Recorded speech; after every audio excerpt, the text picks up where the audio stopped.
Welcome to the 2010 State Senate Candidates Forum at Harwich High School.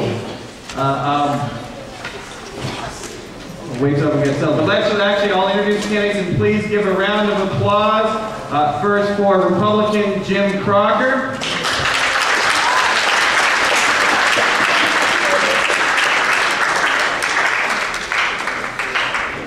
And for the Democratic candidate, Dan Wolf.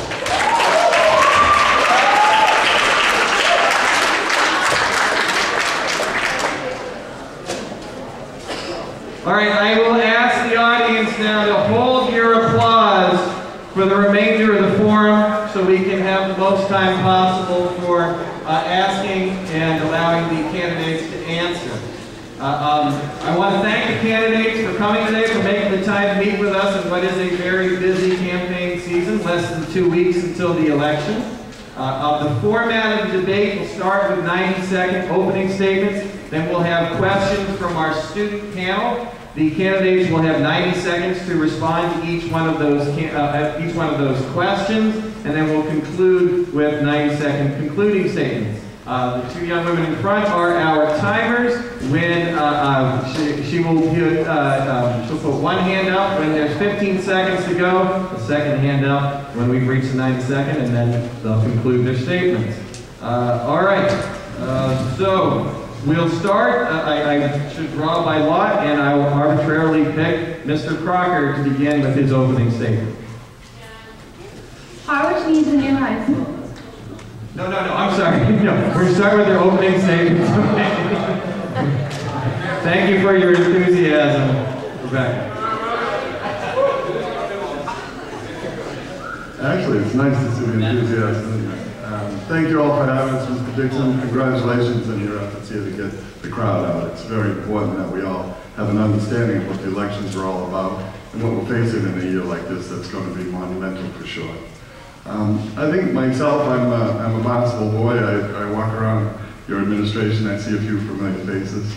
I'm Barnstable High School and Suffolk University. I really believe that the school system needs to be propped up at all times. I think we're going to have some infrastructure issues that we're facing in the very near future in all of our schools and in all of our public buildings. And I believe that the teachers are our resource and our most valuable resource. So I'm looking forward to having some good reports as we go forward. I think this year, though, is a place where you will have to really make some decisions between different types of individuals who want to serve this year.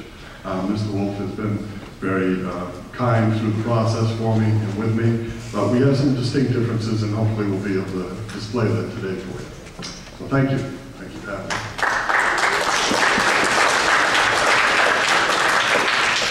And Mr. Wolf. Thank you, John, for having us. Kevin Turner, if you're out there somewhere, I want to thank you for doing this. Throughout the campaign so far, we've been campaigning about 7 months. People keep saying, where are the youth? And it's nice to see you all here. It would be nice to see you out campaigning and door knocking and doing all the other things, because you being involved is key to the future of the country. Real quick story. When I was a young child your age, the big issues we were dealing with in this country were civil rights, economic equality and justice, and we had a war going. In my case, it was Vietnam. And there's some common themes between the challenges that you face as you come of age, as you transition hopefully to college and then into the world, that are very similar to my youth. And the reason I decided to run for this office back in March when I made the decision was because I look at the world now and I look at the issues: civil rights, economic justice, the war that's going on, and protection of our environment. And we haven't come far enough since the 1960s and 70s when I was a kid. So I'm jumping into this to reinvigorate in my mind and to work with you all and the other constituents in this region to think about what the promise was back then and make sure that working with you as you become leaders in your community, we deliver on those promises. So thank you. I'm looking forward to a lively debate.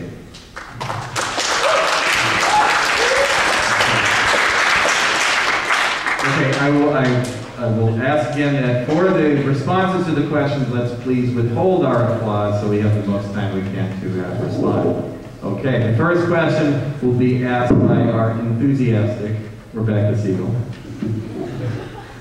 Harwich needs a new high school. What can the state do to help? And do you support the Chatham-Harwich Regional School proposal? And we'll start with Mr. Wolf, so we'll be alternating. Yeah, I've been a Harwich resident for 25 years, as some of you know.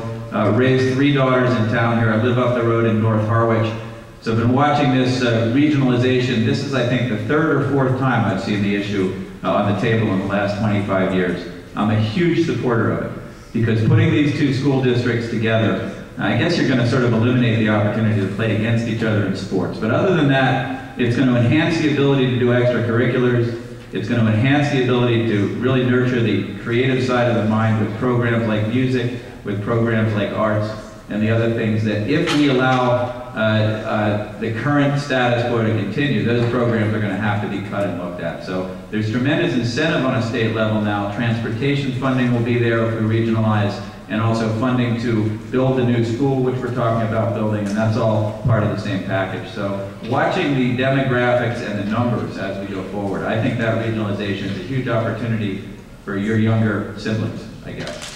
Because most of you are going to be graduated by that time, but it's a really well thought out thing. I really appreciate the way the 2 school committees are working together. Great input from the community, and I do support that, certainly. Mr. Crocker. Thank you very much. This is one situation where you really need to know the candidates have different positions. I understand clearly that the Howard Selectmen have set the date for December 6th, and I understand that Chatham will announce that date tomorrow. For me, regionalization comes from within. They've got to tell us they want it to have any measure of success. So once the vote is taken, I'll be able to throw my support behind it if that is in fact what the voters would like to do. Regionalization is a little more difficult than you might believe. All we have to do is look at some of the enabling acts and the difficulty it's caused for some of the schools and some of the town operations, specifically DY, or YD as they sometimes call it. You know, the enabling acts will make a difference on not only the operation of the school, but also the operation of the town. So I'm interested to see the outcome of the vote. Thank you. The next question will be asked by Garrett Almeida. Should the state allow casinos and gambling? And if so, what kind of plan do you support? Mr. Crocker. I'm sorry, I asked that the question get repeated. Yes. Should the state allow casinos and gambling? And if so, what kind of plan do you support? Sure, casinos and gambling. I'm in the business of real estate. I believe in a single destination casino at this time. I'm afraid terribly that if we build multiple casinos, that we will have what I tend to term as sleazinos. And they'll be less than attractive, and the development around them will be less than attractive. With a single casino, we should be able to make it a destination casino, and we should attract money from all the accompanying states to have it work in a successful fashion. I do not support one on Cape Cod in any fashion, and I would suggest that the distribution of the income once the revenue comes to the state is going to be key for me to watch as well. Mr. Wolf. Yeah, I think we're going to end up with a casino in Massachusetts, so I think it's really a question of how it all comes down. The Wampanoag tribe has certainly expressed an interest, so I am not opposed to casino gambling from a moral standpoint. Certainly, if people want to do it, I think they should be able to. I would take an additional step, though, and just say I don't think casino gambling is a way to fund government. We have a mandate in government. I think it's important to understand that most of the people who go to casinos and gamble, most of that revenue is coming from a middle class which is already strapped and doesn't really have the capacity to be funding government through casino gambling. So I'm not opposed to it, but I think I would have to say I'm opposed to it as a way to fund what we expect out of our government. The next question will be asked by Ryan Polino. What can the state do to reduce unemployment and help families hurt by the current economic crisis? Mr. Wolf. Yeah, some of you probably know, I started as a pilot and mechanic about 25 years ago here on the Cape. And with a handful of other folks in one airplane, we started a route between Provincetown and Boston. And in the last 20 years, we've created over 1,000 jobs, and we now have a sizable company which is based in Hyannis. So somebody who really understands growing a small business, entrepreneurship, and then how that successfully happens as a result of good partnerships with government, something I really understand. So the key here is to invest in our economy in smart ways that are consistent with the quality and character of the community that we want, and especially our environment. And the areas where I would look for strong economic growth and job creation are sustainable, renewable energy, which starts with conservation and efficiency, which would be a great benefit and boom to our contractors and building trades, and I'm sure a lot of your families are in those trades.